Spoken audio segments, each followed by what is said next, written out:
Do you have long-term Lyme disease? I'm Dr. Diane, your Lyme and mold illness expert. This is what we're talking about today.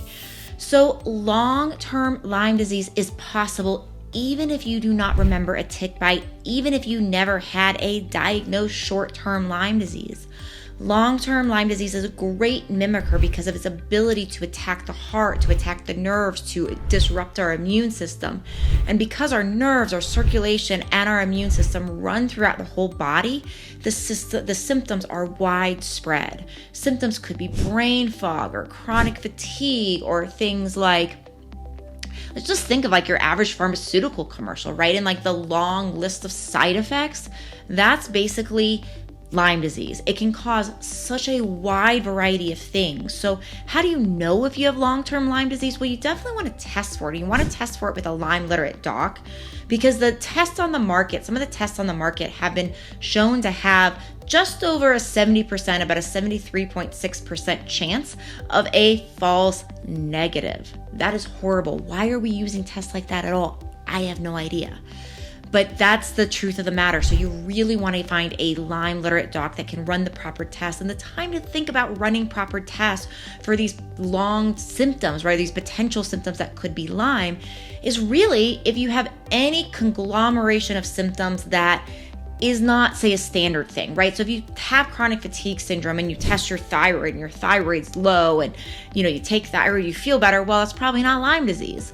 But if you have like a combination of symptoms, right, where it's like maybe you have fatigue and you have a headache and you have joint pain, right? So when you get these combinations of symptoms affecting places around the body all at one time, that's a really great indicator that Lyme is possible. But remember, Lyme's not the only thing that can cause this mass conglomeration of symptoms.